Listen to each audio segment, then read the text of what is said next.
ধরুন আপনি রাতে ঘুমাতে গেলেন, ঘুম থেকে উঠেই দেখলেন পুরো বিল্ডিং কালো প্রাচীর দিয়ে ঢেকে গিয়েছে, বের হওয়ার কোনো রাস্তা নেই। তখন কেমন লাগবে?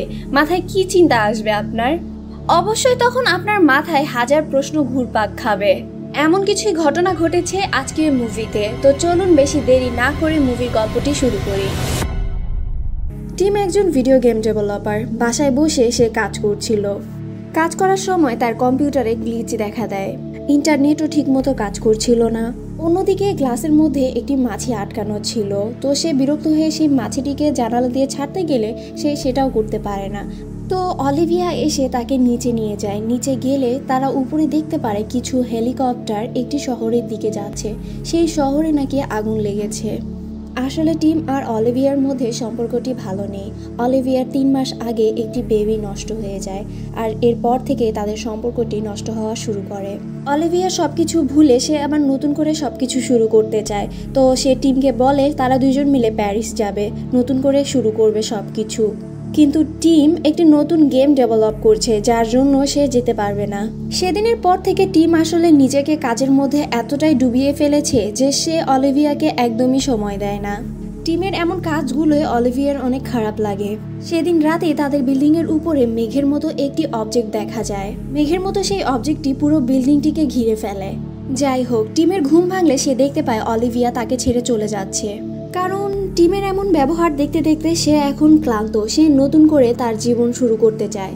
তো সে বাসা থেকে চলে যেতে চাইলে দরজাটি খুললে তখন দেখতে পায় তাদের সামনে একটি কালো প্রাচীর।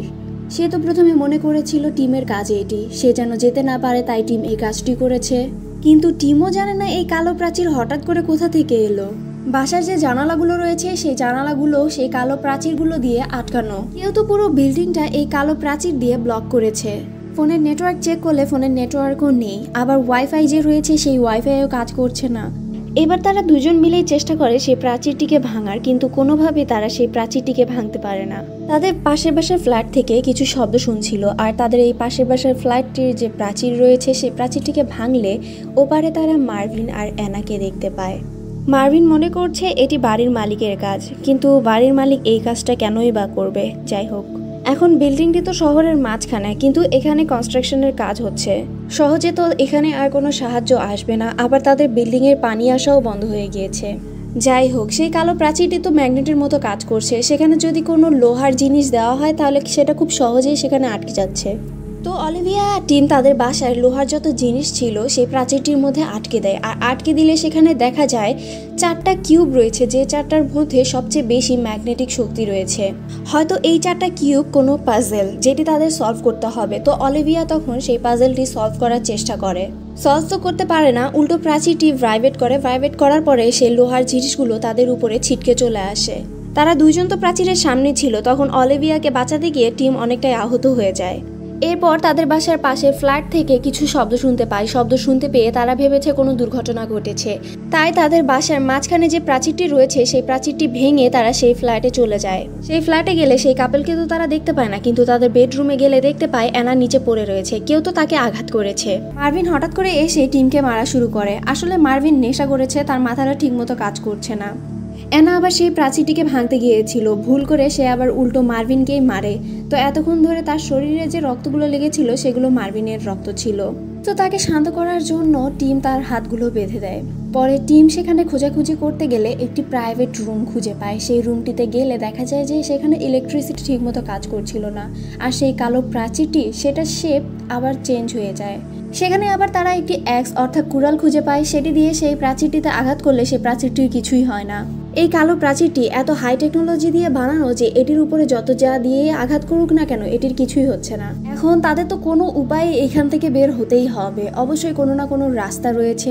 এই বিল্ডিংয়েরই বেসমেন্টের নিচে রয়েছে একটি আন্ডারগ্রাউন্ড, আর এই আন্ডারগ্রাউন্ড থেকে বের হওয়ার জন্য অবশ্যই কোনো না কোনো দরজা রয়েছে। তো এখন তাদের এখান থেকে বের হলে সেই আন্ডারগ্রাউন্ডেই যেতে হবে। এখন তো তারা রয়েছে উপরের ফ্লোরে, আর তাদের দরজা জানলা তো সবই বন্ধ। এখন নিচে যেতে হলে তাদের ফ্লোরগুলো ভাঙতে হবে, তাই তারা শুরু করে ফ্লোর ভাঙা। এরপর তারা উপরের ফ্লোরটিকে পুরোপুরি ভেঙে নিচের ফ্ল্যাটে চলে যায়। নিচের ফ্লোরে তো মিস্টার অজওয়াল্ড এবং লিয়া থাকতো। এখন মিস্টার অজওয়াল্ড তো মনে করেছিল টিম এসেছে এখানে তাদের রেশনগুলো চুরি করার জন্য, তাই সে টিমের উপরে বন্দুক ধরে বলে সে যেন এখান থেকে চলে যায়। তখন লিয়া এসে সে তার নানুকে থামিয়ে দেয়। যাই হোক, এরপর তারা সবাই নিচে চলে আসে। এরপর তারা শুরু করে আবার নিচের ফ্লোরটিকে ভাঙা। অন্যদিকে টিম যখন এক কোনায় বসেছিল তখন সে একটি ক্যামেরা দেখতে পায় এবং এই ব্যাপারে জিজ্ঞাসা করলে মিস্টার ওয়াজেলকে সে জানায় সে এই ক্যামেরার ব্যাপারে কিছু জানে না এবং তাদের বাসা পুরোটা চেক করলে সেখান থেকে ক্যামেরা বের হয়ে আসে। আর এই ক্যামেরাটা লাগিয়েছিল মিস্টার ফ্রেডম্যান। মিস্টার ফ্রেডম্যান হচ্ছে এই বাসারই মালিক। সে এটি লাগিয়েছিল এটি বলে যে এটি হচ্ছে ফায়ার অ্যালার্ম, যদি কখনো আগুন লাগে তাহলে এই অ্যালার্মটি বেজে উঠবে।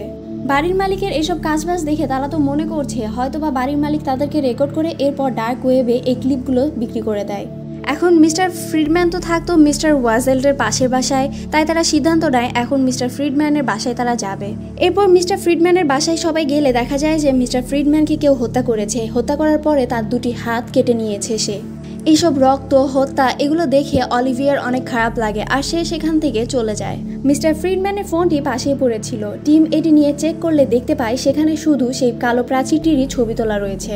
হতে পারে সে ছবি তোলার মাধ্যমে এই কালো প্রাচীরটি থেকে বের হওয়ার চেষ্টা করছিল অথবা কোনো একটি কাজ করার চেষ্টা করছিল, আর তখনই কেউ এসে হয়তোবা তাকে হত্যা করে ফেলে। তারা তো মিস্টার ফ্রিডের বাসায় কোনো এভিডেন্স খুঁজে পায় না, তো এরপরে তারা চেষ্টা করে সেই ফ্লোরটিকে ভাঙার।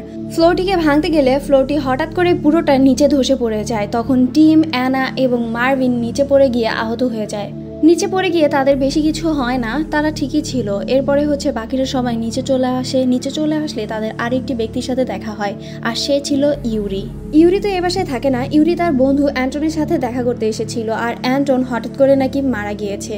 কিভাবে মারা গিয়েছে সে সেটা জানে না, শুধু জানে সেই কালো প্রাচীরটির সামনে দাঁড়িয়েছিল আর হঠাৎ করে সে নিচে পড়ে যায়।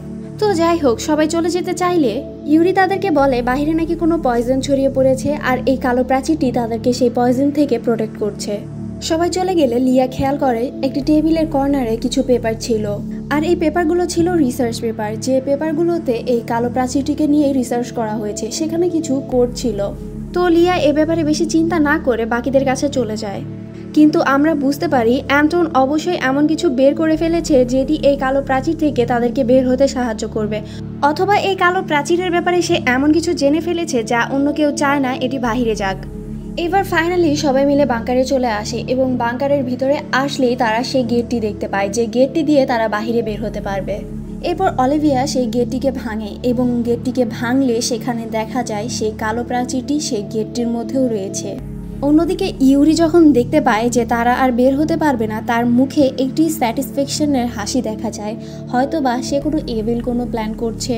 যাই হোক, এই অবস্থা দেখে সবাই তো অনেক ফ্রাস্ট্রেশন হয়ে যায়, আর মার্ভিন তখন প্যানিক আউট হয়ে সেই দরজাটির মধ্যে মারতে থাকে। তাকে থামানোর জন্য মিস্টার ওয়াজেল তার মাথায় বন্দুক ধরে। মার্ভিন তখন শান্ত হওয়ার ভান ধরে মিস্টার ওয়াজেলের কাছ থেকে বন্দুকটি ছিনিয়ে নেয়। বন্দুকটি নেওয়ার পরে সে কালো প্রাচীরটির মধ্যে কয়েকটি গুলি করে। গুলি করলে দেখা যায় সেই বুলেটগুলো তো কালো প্রাচীরটি কিছুই করতে পারে না, উল্টো সেই বুলেটগুলো তাদের উপরে ছিটে চলে আসে। এর ফলে বাকিদের তো কিছুই হয় না, কিন্তু মিস্টার ওয়াজেলের বুকে একটি বুলেট ঢুকে যায় আর সে সেখানেই শেষ নিঃশ্বাস ত্যাগ করে। সেই কালো প্রাচীরটিতে যখন গুলি করা হয়েছিল সেখানে বুলেটগুলো রীতিমতো ঘুরছিল। এখন তো এটা কনফার্ম হয়ে গিয়েছে এই কালো প্রাচীরটিকে ভাঙাও যাবে না, গুলি করলে তা তো কিছুই হবে না। এখন তারা সবাই কোনো উপায় না পেয়ে ইউরির বাসায় চলে আসে। এসব দেখে এখন তারা সবাই মনে করছে হয়তোবা তাদের জীবনে এমন কিছু ঘটেছে বা এমন কোনো অতীত রয়েছে যার জন্য তারা এখানে স্কেপ হয়ে গিয়েছে।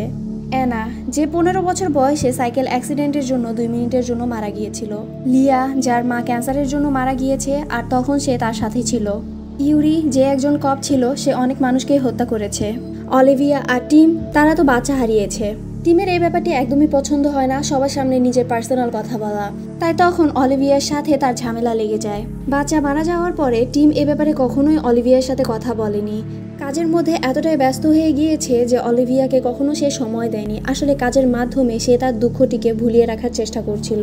যাই হোক, তাদেরকে এভাবে তো বসে থাকলে হবে না, এখন তাদেরকে বের হওয়ার জন্য রাস্তা খুঁজতে হবে। তাই টিম এবং বাকিরা চলে যায় মিস্টার ফ্রেডের বাসায় কোনো এভিডেন্স খোঁজার জন্য। অলিভিয়া আর লিয়া সে নিচেই ছিল, তো অ্যান্টনের পেপারগুলো ঘাটাঘাটি করলে তারা একটি পেপার দেখতে পায়। সেই পেপারের মধ্যে সেই 4টা কিউবকে একদম ফোকাস করা ছিল। অ্যান্টন এগুলোর মাধ্যমে কিছু তো একটা খোঁজার চেষ্টা করছিল। অন্যদিকে টিম একটি রুম খুঁজে পায়, যে রুমটি বাকি রুম থেকে একটু ছোট ছিল। ভালোভাবে সেখানে চেক করলে সেখানে দেখা যায় একটি দেয়াল ছিল, যে দেয়ালটির পিছনে আর একটি সিক্রেট রুম ছিল। আবার মার্ভিন একটি কিপ্যাড খুঁজে পায় যেটির মাধ্যমে সেই রুমটি খোলা যেত, কিন্তু সেখানে তো অনেক নাম্বার রয়েছে, আর অনেক নাম্বার মানে অনেকগুলো পাসওয়ার্ডের কম্বিনেশন। আবার অলিভিয়া আর লিয়া অ্যান্টনের পেপারগুলো ঘাটাঘাটি করে তার বিজনেস কার্ডটি খুঁজে পায়। অ্যান্টন আসলে একটি প্রোগ্রামার ছিল। প্রোগ্রামার অর্থাৎ যারা অ্যাপস, ওয়েবসাইট এবং কোড নিয়ে কাজ করে। ইউরিকে এ ব্যাপারে জিজ্ঞাসা করলে ইউরি তো বলে সে বেশি কিছু জানে না, সে শুধু জানে তার বন্ধু প্রোগ্রামার ছিল। এরপর অলিভিয়া আর লিয়া সেখানে একটি ল্যাপটপ এবং ফোন খুঁজে পায়। এখন সেটি তো ছিল একদমই ভাঙা, সেটি ব্যবহার করার মতো অবস্থায় ছিল না। এই ব্যাপারে ইউরিকে জিজ্ঞাসা করলে সে বলে অ্যান্টন নাকি কোনো উপায় খুঁজে পাচ্ছিল না, যার জন্য সে রাগ হয়ে সেই দেয়ালের মধ্যে ল্যাপটপ আর ফোনটি ছুঁড়ে মারে। এরপর অলিভিয়া আর লিয়া একটি পেপার চেক করলে সেখানে দেখা যায় একটি কোড ছিল। এখন এটি কিসের কোড সেটা তো পরেই জানা যাবে। অন্যদিকে টিম কিপ্যাডের উপরে কিছু আটা ছিটিয়ে দেয়, এর ফলে কিছু সংখ্যা বোঝা যায়। এতে গেস করা যাবে যে পাসওয়ার্ডটা কি হতে পারে। এটি দেখার পরে অ্যানা নিচে চলে যায় সবাইকে নিয়ে আসার জন্য। তখন অলিভিয়া আর ইউরি উপরে চলে আসে আর অ্যানা নিচেই থেকে যায়। ইউরির আচরণটা একটু সন্দেহজনক ছিল, তাকে দেখে মনে হচ্ছে সে অনেক কিছুই জানে আর সে চায় না এরা সবাই এখান থেকে বের হোক। টিম সেই সিক্রেট রুমটি খুলে ফেলেছে আর সেখানে গেলে দেখা যায় কি তাদের উপরে যে ক্যামেরা দিয়ে নজর রাখা হতো সেটি এখান থেকেই করা হতো। তারা ফুটেজগুলো চেক করলে সেখানে দেখতে পায় মিস্টার ফ্রেডকে ইউরি হত্যা করেছিল। মিস্টার ফ্রেড সেই দরজাটি খোলার চেষ্টা করেছিল আর সে দরজাটি খুলেও ফেলেছিল। খোলার পরে হঠাৎ করে ইউরি এসে তার উপরে হামলা করে দেয় আর তাকে হত্যা করে ফেলে। আবার লিয়া সে অ্যান্টনের মৃতদেহটি চেক করলে সে দেখতে পায় তাকে কেউ গলা টিপে হত্যা করেছে। অন্যদিকে মার্ভিন কিছু শব্দ শুনতে পায়। শব্দ শুনতে পেয়ে সে নিচে চলে আসে চেক করার জন্য কি হয়েছে, আর নিচে আসতেই সে ইউরিকে দেখে। ইউরি সেখানে সেই পেপারগুলোকে পুড়ে ফেলছে। আবার সে লিয়ার মৃতদেহটি পাশে পড়ে থাকতে দেখে, অর্থাৎ ইউরি লিয়াকে হত্যা করে ফেলেছে। ইউরি বারবার এটাই বলে যাচ্ছিল সেই প্রাচীরটি তাদেরকে প্রোটেক্ট করছে। টিম এসব দেখে বুঝতে পেরেছে ইউরি বিপজ্জনক, তাই সে নিচে চলে আসে। আর নিচে আসলে সে দেখতে পায় মার্ভিনকে ইউরি মারার চেষ্টা করছে। এত বড় মানুষটার সাথে মার্ভিন তো আর একা পারছিল না। পরে টিম এবং মার্ভিন কোনোভাবে ইউরিকে একটি চেয়ারের সাথে বেঁধে ফেলে। ইউরির ব্যাগ খোঁজাখুঁজি করলে সেখানে ওয়ার্ল্ড ওয়ার নিয়ে একটি বই দেখতে পায়, সেখানে তেমন কিছু ছিল না। এখন তারা তো ইউরিকে হত্যা করবে না। আবার অন্যদিকে লিয়া হয়তো বা এমন কিছু জেনে গিয়েছিল যার কারণে ইউরি তাকে হত্যা করে ফেলেছে। ইউরি তো অ্যান্টনের রিসার্চ পেপারগুলো পুড়িয়ে ফেলেছিল, কিন্তু একটা পেপার ছিল যেটিতে কোড লেখা ছিল, সেই পেপারটি পুরোপুরি পুড়ে যায়নি। আর অলিভিয়া সেই পেপারটি দেখতে পায়। সেই পেপারটি দেখে তারা মনে করছে হয়তো বা এটি কোনো একটি কোড যেটির মাধ্যমে সেই কালো প্রাচীরটিকে খোলা যাবে। কালো প্রাচীরটি তো অনেকগুলো কিউব দিয়ে তৈরি, তো এক একটা কিউব ছিল এক এক শেপের, আর এই কিউবগুলোর শেপগুলোই হচ্ছে এক একটি কোড। অ্যান্টন হয়তো বা এই কোডগুলোই ডিকোড করে ফেলেছিল। ডিকোড করার মাধ্যমে সে এখান থেকে বের হওয়ার রাস্তাও খুঁজে বের করেছে। অ্যান্টন তো ন্যানো ডিফেন্স নামে কোম্পানিতে কাজ করতো, আর এটি হচ্ছে সেই জায়গা যেটি হচ্ছে মুভির শুরুতেই আগুন লেগেছিল, অর্থাৎ হার্ভার্ড ডিস্ট্রিক্ট। সেখানে আগুন লাগার কারণেই ছোট ছোট অবজেক্টগুলো বাহিরে ছড়িয়ে পড়ে, আর এগুলো ছিল বালুর মতো। এগুলো একসাথে হয়েই একটি কালো প্রাচীর তৈরি করে। এগুলো বানানোই হয়েছিল যুদ্ধ থেকে প্রোটেকশন পাওয়ার জন্য। কখনো যদি তৃতীয় বিশ্ব শুরু হয়ে যায় তাহলে এই কালো প্রাচীরগুলো তাদেরকে প্রোটেক্ট করবে যে কোনো বিপদ থেকে। তো এই অবজেক্টগুলো সবগুলো বিল্ডিংকেই কভার করে ফেলবে, যার ফলে কোনো বিল্ডিংয়ে ক্ষতিগ্রস্ত হবে না। অ্যান্টন জানতো বাহিরে কোনো যুদ্ধ হয়নি, আবার বিষাক্ত গ্যাসও ছড়ায়নি। সে আগুন লাগার ফলে এই অবজেক্টগুলো বাহিরে ছাড়া পেয়েছে আর এরকম কালো প্রাচীর তৈরি হয়েছে। তাই সে চেষ্টা করছিল এই কালো প্রাচীরটি খোলার জন্য। তাই অ্যান্টন একটি অ্যাপস তৈরি করে ফেলেছিল যেটি দিয়ে এই কালো প্রাচীরটি খোলা সম্ভব। এটি একটি কোডের মতো কাজ করত। অন্যদিকে ইউরি তো মনে করেছিল বাহিরে কোনো বিষাক্ত গ্যাস ছড়িয়েছে অথবা যুদ্ধ লেগেছে, তাই সে চাইতো না অ্যান্টন এখান থেকে বের হোক। অ্যান্টন আর ইউরির মধ্যে ঝামেলা হওয়ার পরে ইউরি অ্যান্টনকে হত্যা করে ফেলে। ইউরি তো তাদেরকে বের হওয়ার রাস্তা বলবে না, তাই তারা কোনো উপায় না পেয়ে সেই সিসিটিভি ফুটেজগুলো চেক করতে থাকে। সেখানে চেক করলে দেখা যায় অ্যান্টন তার ফোনের মাধ্যমে কোনো কিছু প্রোগ্রামিং করছিল, আর তার ফোনের মধ্যে ছিল সেই অ্যাপসটি যার মাধ্যমে এই কালো প্রাচীরটি খোলা সম্ভব। কিন্তু তার ফোনটি ইউরি নষ্ট করে ফেলেছে। এখন সেই নষ্ট হওয়া ফোন থেকে তারা চেষ্টা করছে কোনো তথ্য বের করার। টিম তো ভিডিও গেম ডেভেলপার, তো সে খুব সহজেই বের করে ফেলে। আসলে সেই কালো প্রাচীরের মধ্যে যে 4টা মেন কিউব রয়েছে এগুলোই হচ্ছে লক, আর যে চাবি রয়েছে সেটি হচ্ছে সেই মোবাইল অ্যাপস। টিম সেই অ্যাপসটি ইনস্টল করে ফেলেছে আর সেই কালো প্রাচীরটির সামনে সেই অ্যাপসটি ওপেন করলে 4টি কিউব দেখা যায়। তারা কিউবগুলোতে ক্লিক করলে ফ্ল্যাশ অন হয়। এক একটা কিউব থেকে এক এক নাম্বারের ফ্ল্যাশ জ্বলে ওঠে। এই ধরুন প্রথমটাতে ক্লিক করলে 2টা ফ্ল্যাশ জ্বলে উঠলো, আবার দ্বিতীয়টায় ক্লিক করলে 3টা ফ্ল্যাশ জ্বলে উঠলো, এইরকমই এক এক নাম্বারের ফ্ল্যাশ জ্বলে উঠছিল। যাই হোক, এখন তারা তো কিউবে ক্লিক করে, এরপরে সেই কালো প্রাচীরটি লিকুইডের মতো হয়ে যায় আর তখন অ্যানা সেটির ভিতরে হাত দেয়। হাত দিলে এমন মনে হচ্ছিল যে ভিতর থেকে তাকে কোনো কিছু টানছে। আর একটু পরে দেখা যায় সেই কালো প্রাচীরটি শক্ত হতে শুরু করে। অ্যানা তখন হাতটি সরিয়ে ফেলতে চাইলে সেই কালো প্রাচীরটি তাকে যেন আরও ভিতরে টানতে থাকে। সময় থাকতে অ্যানা তো সেখান থেকে বের হতে পারে না। সে কালো প্রাচীরটি আবারও আগের শেপে চলে আসে আর অ্যানা সেখানেই মারা যায়। সেই কালো প্রাচীরটি তার শরীরকে একদম 2 টুকরো করে ফেলে। মার্ভিন এটি দেখে কান্নায় ভেঙে পড়ে। অন্য পাশে ইউরি তাকে আবার এমন কথা বলছিল, মার্ভিন নিজেকে আটকাতে না পেরে তখন ইউরির গায়ে গুলি করে। এরপর সেও নিজের জীবন নিজে নিয়ে নেয়। টিম আর অলিভিয়াকে তো এখান থেকে বের হতেই হবে, তাই তারা আবারও চেষ্টা করে সেই কালো প্রাচীরটি খোলার জন্য। তখন অলিভিয়ার মনে পড়ে যায় কিউবগুলো যখন ক্লিক করছে তখনই ফ্ল্যাশ জ্বলে উঠছে।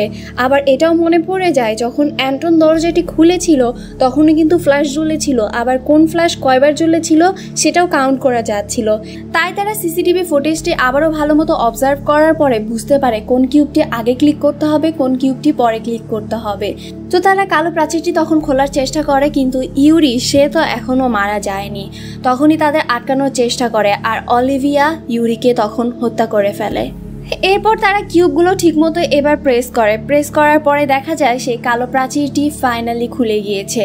বাইরে বের হয়ে দেখতে পায় সবগুলো বিল্ডিং এই কালো কিউব দিয়ে কাভার হয়ে গিয়েছে এবং রেডিওতে বলছিল সেই দুর্ঘটনার ব্যাপারে। যারা সেফ রয়েছে তারা যেন একটি সেফ জায়গায় চলে আসে। তো এই ছিল আজকের মুভি। কেমন লেগেছে কমেন্ট করে জানাতে পারেন। ভালো লাগলে লাইক এবং সাবস্ক্রাইব করতে পারেন। আবারও দেখা হচ্ছে নতুন কোনো ভিডিওতে।